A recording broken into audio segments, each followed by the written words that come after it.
Another type of polar equation is known as a limacon, and they appear in this format here: r equals a plus or minus b sine theta or b cosine theta.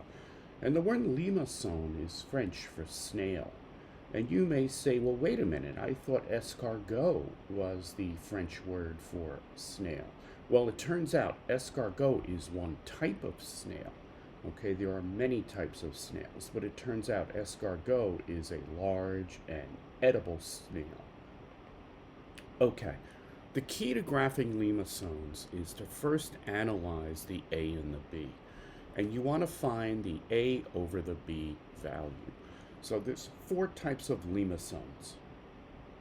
The first one is if the A over B value is less than 1, that's in this zone here, it's going to look like a loop. If A over B is equal to 1, and by the way, you take the absolute value, you ignore the sign, you just take that integer. If A over B equals 1, you're going to have what's called a cardio, or a heart-shaped limacon. If the A over B value is between 1 and 2, you're going to have what's called a dimple. And if the A over B is greater than 2, you're going to have a concave limacon that looks like this. There's going to be no indentation. Okay, the way I remember this is as follows. These loops are the hardest to graph. It's the lowest value. So you hate this. We hate getting a low value in anything, a low score in an exam or so forth. So the lowest value is the worst to graph. Okay, this one. If A over B equals 1, I want you to think of this image here where you see the heart right in the middle of the chest.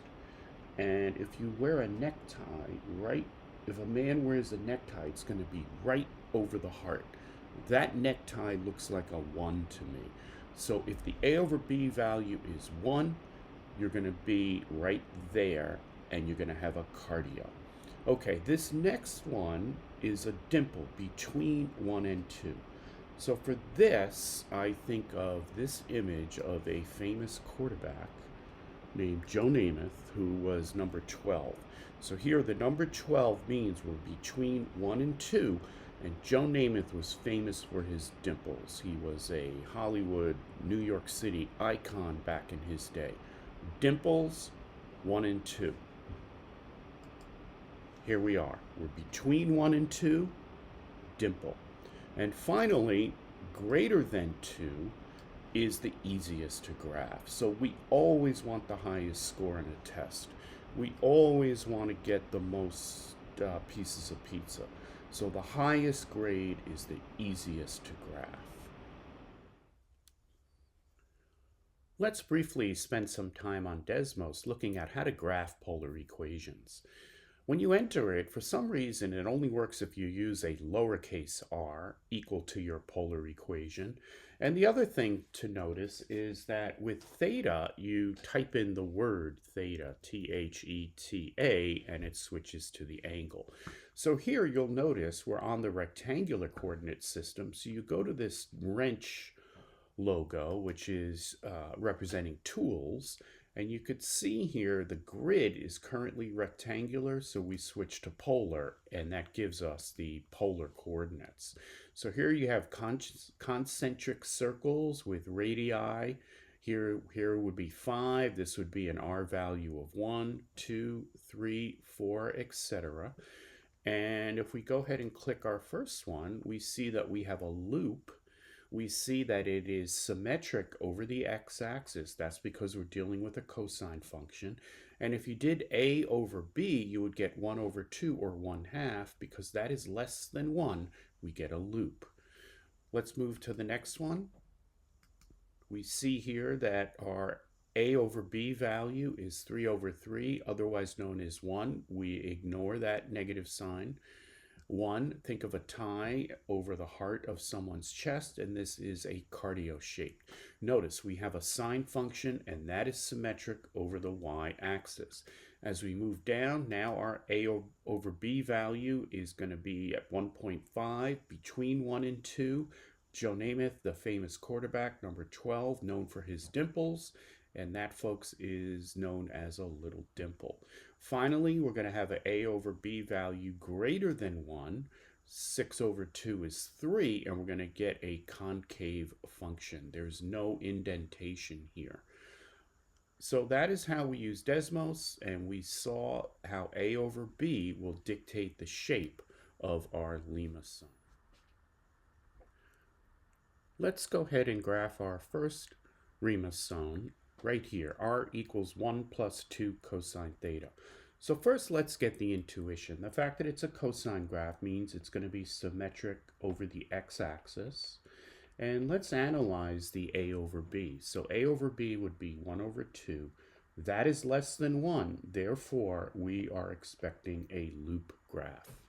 Okay, the first thing we want to do is go ahead and graph it on the rectangular coordinate system, and I've done that here. First thing I did was switch this around to y equals 2 cosine of x plus 1, because that's what we're used to dealing with. We could see that there's a vertical shift of 1. So the midline of this graph is going to be at y equals positive 1.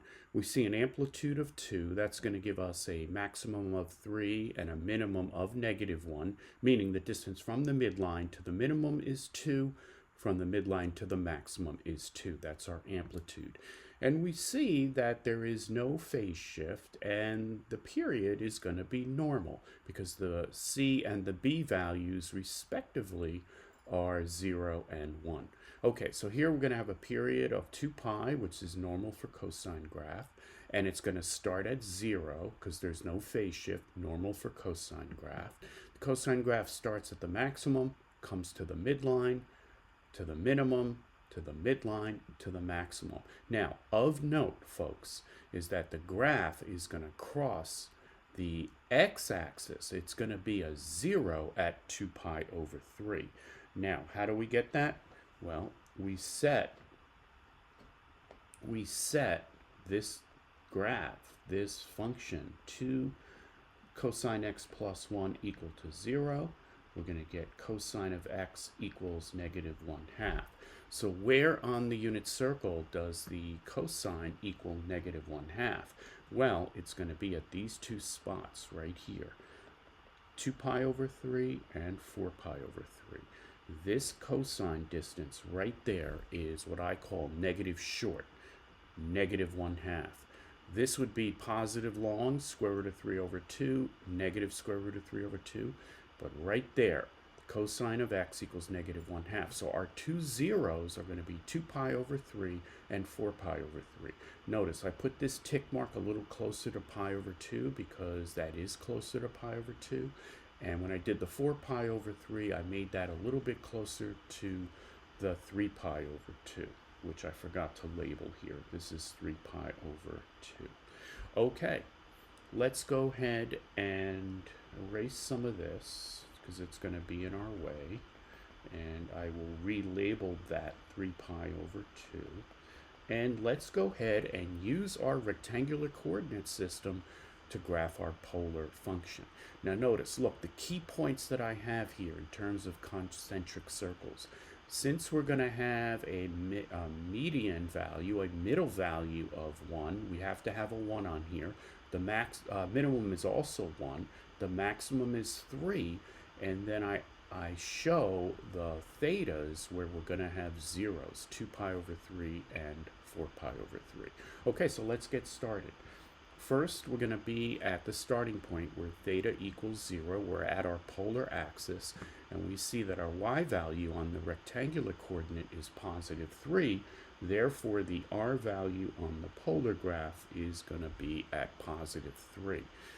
Next, we move to pi over 2. That's right here on the polar graph. And what is our value at pi over 2? It's positive 1. So we are in this section here between 0 and pi over 2. Because our graph is positive during that section, we are going to stay here.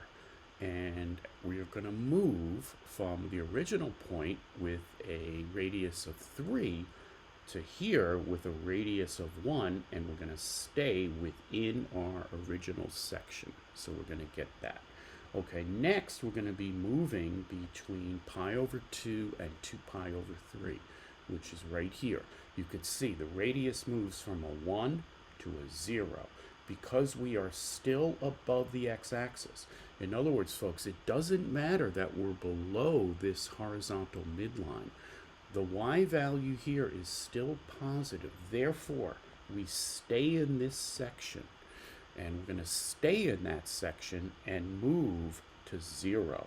So that's going to be this graph right there. Okay. Next, we are moving now between 2 pi over 3 and pi. And between 2 pi over 3 and pi, we move from a radius of 0 to a radius of an absolute value of 1. But notice we are in negative territory now on the rectangular graph. So normally, if we were moving between 2 pi over 3 and pi, between 2 pi over 3 and 3 pi over 3, we would be located here. But because of the fact that this graph is negative, instead of being in this zone, we're going to go ahead and we're going to extend this. And we're going to go to the vertical angle position, which is going to be in here. And during that time, we're going to move from an R value of 0 to an R value that's absolute value of 1. So this is going to be our next move, like so. Okay. Next, we're still in negative territory as we move from an absolute value of 1 to 0. Normally, if we're moving between pi and 4 pi over 3, where would we be? We would be in this section here. But because we are negative on the rectangular graph right there, we're going to move to the sister location. So to find the sister location, let's go ahead and extend this like so. And we're going to take a vertical angle. This is between pi and 4 pi over 3. We're between pi and 4 pi over 3. We're going to go straight through. That's going to put us in this section here with the white star. We are moving from an absolute value of 1 to 0 in this section. So this is going to be our graph, like so. Okay. Now we're in positive territory as we move from an R value of 0 to an R value of positive 1. Where are we making that move? We are making that move between 4 pi over 3 and 3 pi over 2. That is right here, located with this green star.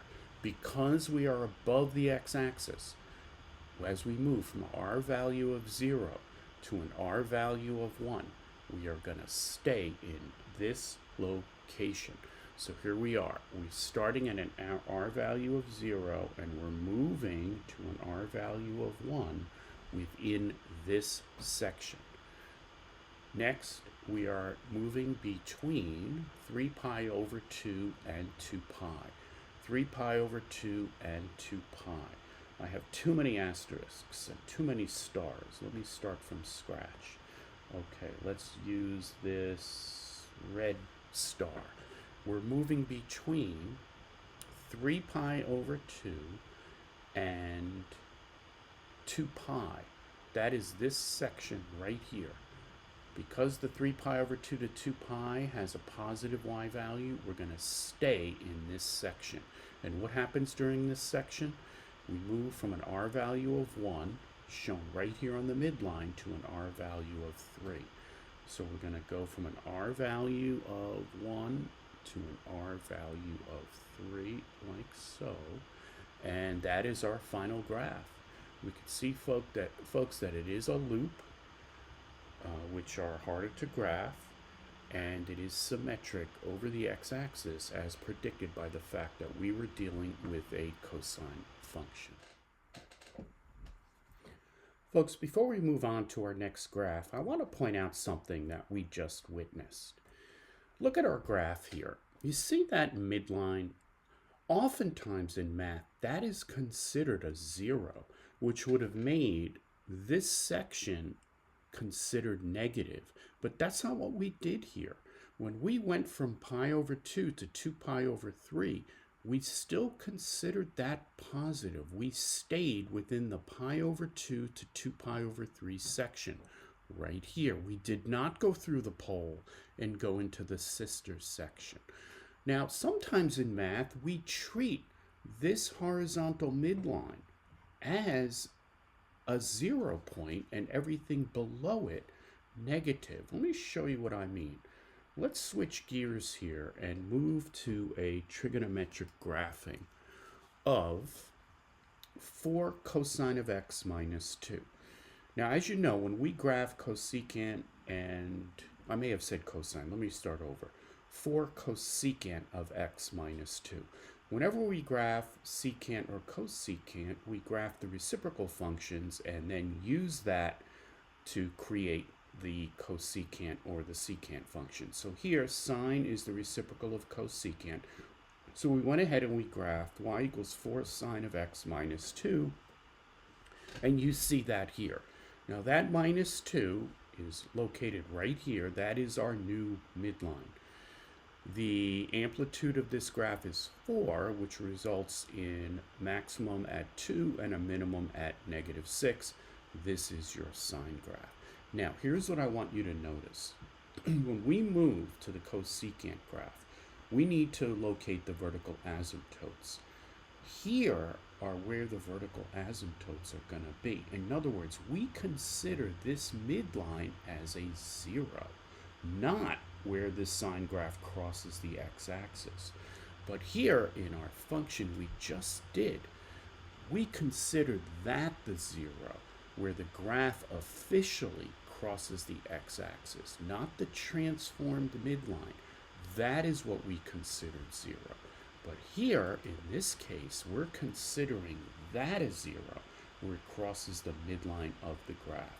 So let's proceed here. I'm going to draw in vertical asymptotes at x equals 0, because that's where the sine graph is crossing the midline. Here, this is x equals 3.15. Here, this is where x equals 6.31. Again, the sine graph is crossing the midline, not the x-axis. So let me go ahead and put those vertical asymptotes in.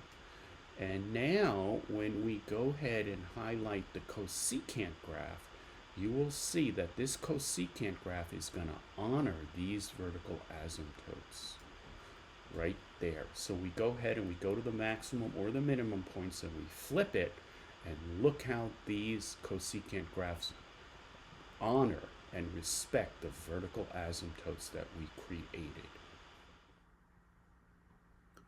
Next, we are asked to graph this limacon, r equals 3 minus 3 sine of theta. So the intuition is that because it's going to be a sine graph, it's going to be symmetric over the y-axis. So let's do our a over b value. Again, we're going to ignore that negative sign and just focus on the integers. So we're going to have 3 over 3 equals 1.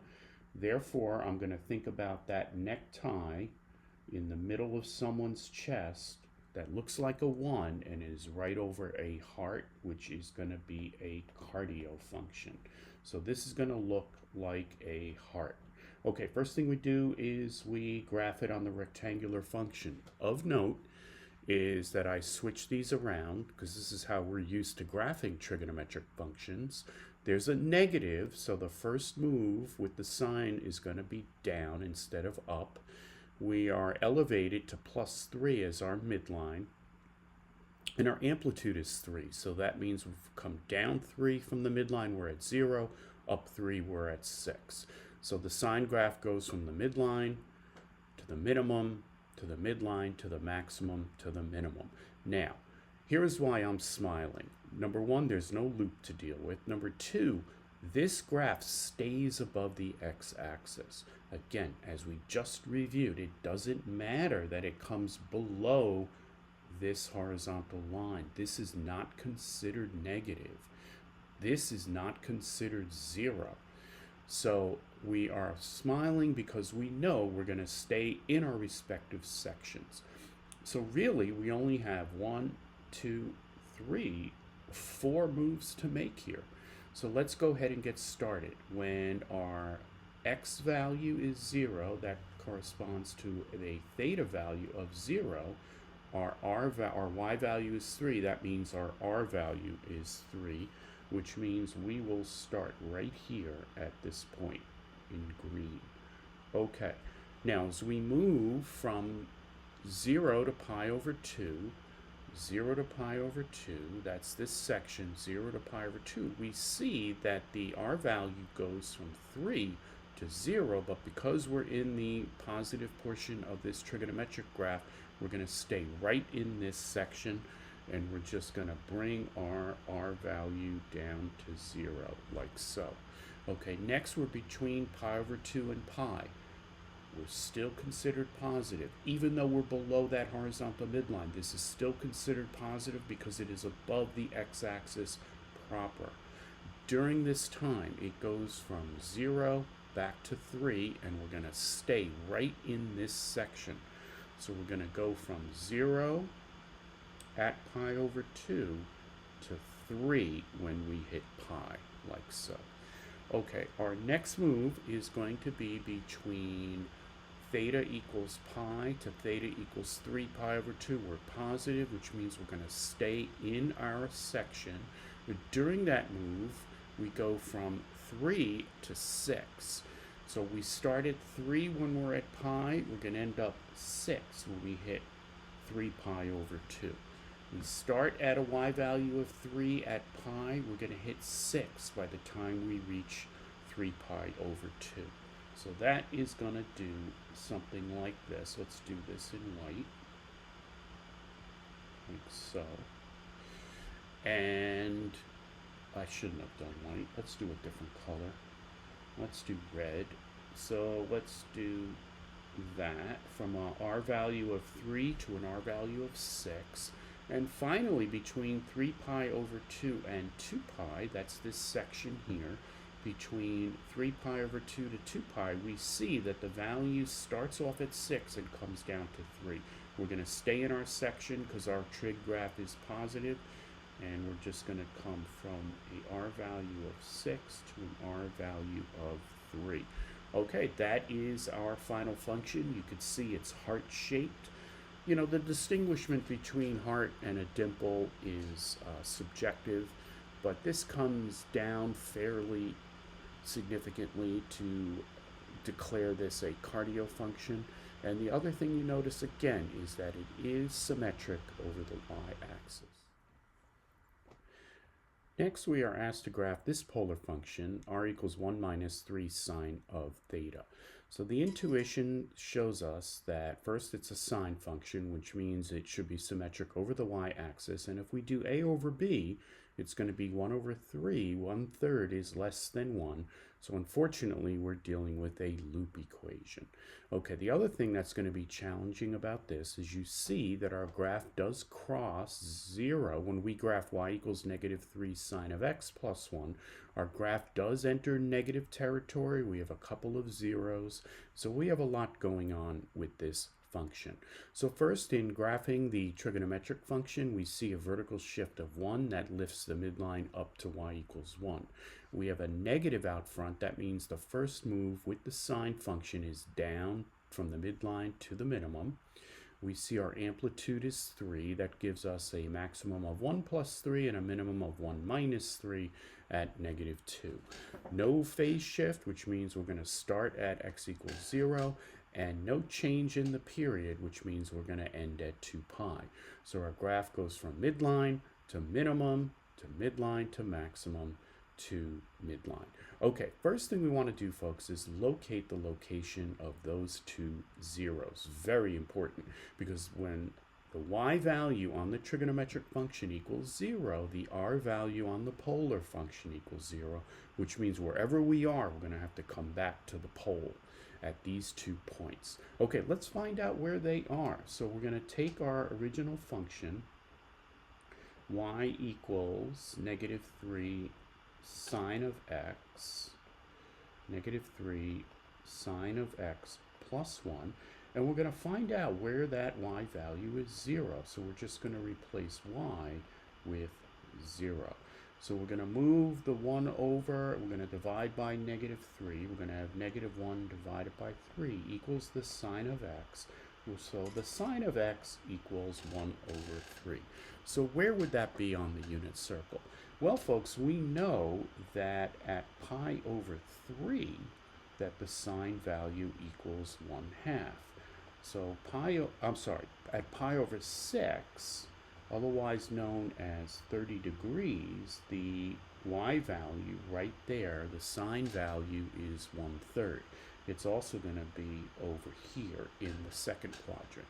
So if this is pi over 6, otherwise known as 30 degrees, that value is 1/2, otherwise known as 0.5. We want to know where the sine function is going to be 0.33.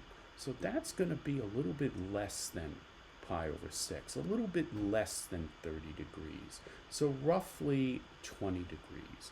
And indeed, if we do the inverse sine of 1/3,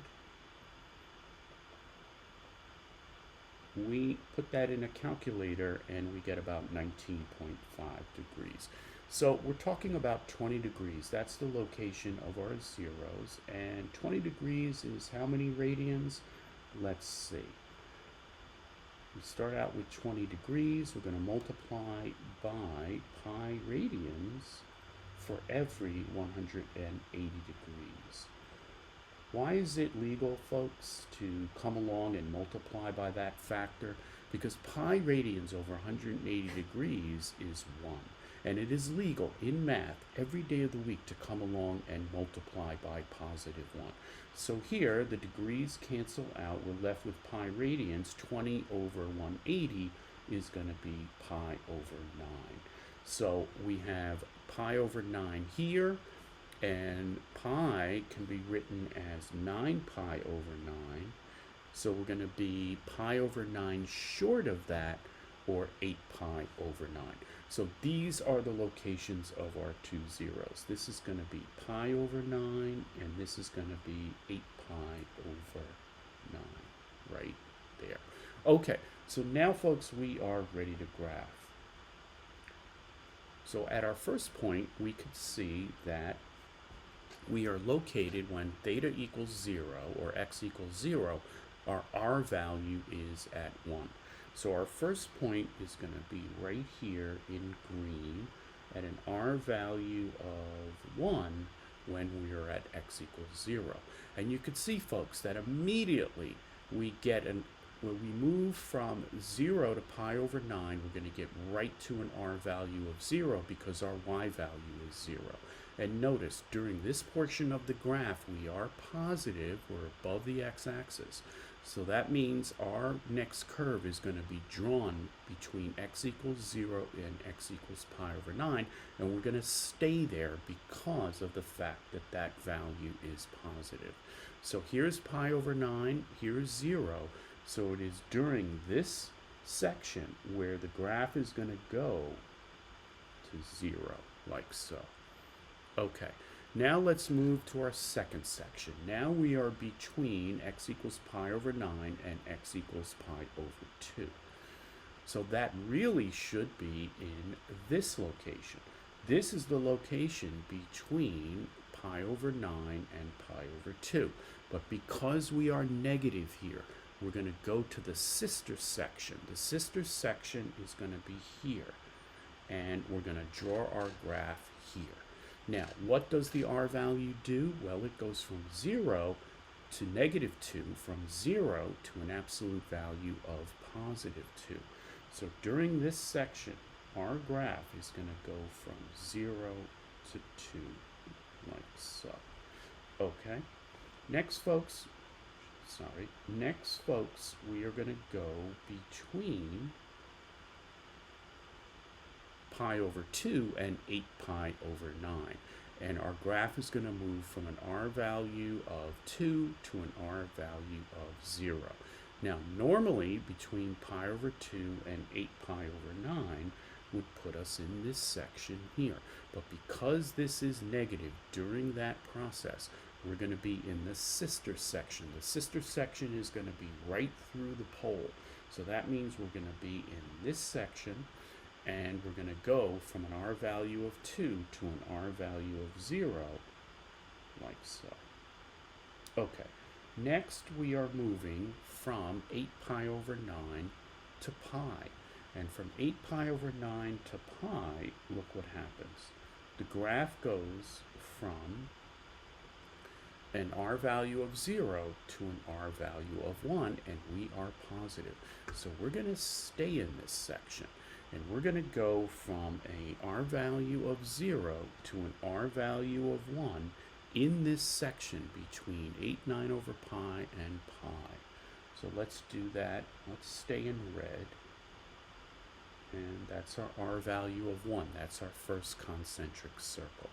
Okay, next we're going to go between pi and 3 pi over 2. We're positive, so we're going to stay in this section between pi and 3 pi over 2. So we are going to go from, at pi we have a value of 1, we're going to go to a value of 4 at 3 pi over 2. So we're looking at this move right here. Again, to review, on our trigonometric rectangular graph, we're moving from x equals pi to x equals 3 pi over 2. We are positive. Here is from pi to 3 pi over 2. This 9 pi over, this is just an extension of that pi over 9 right there. So we can ignore this. From pi to 3 pi over 2, our r value goes from 1 to the maximum of 4. Okay, finally, between 3 pi over 2 and 2 pi, we're in the positive location of the graph. We're above the x-axis. Therefore, we're going to stay in this zone. And what happens in this zone? Well, we move from a maximum of 4 down to a value of 1. So we're going to go from a maximum of 4 to a value of 1. So here is our value of 1, which was the original green dot where we started. We're going to go from an r value of 4 to an r value of 1 right there. This is an r value of 4, that's an r value of 1. So here's our loop graph, symmetric over the y-axis as promised, and we are finished with this graph.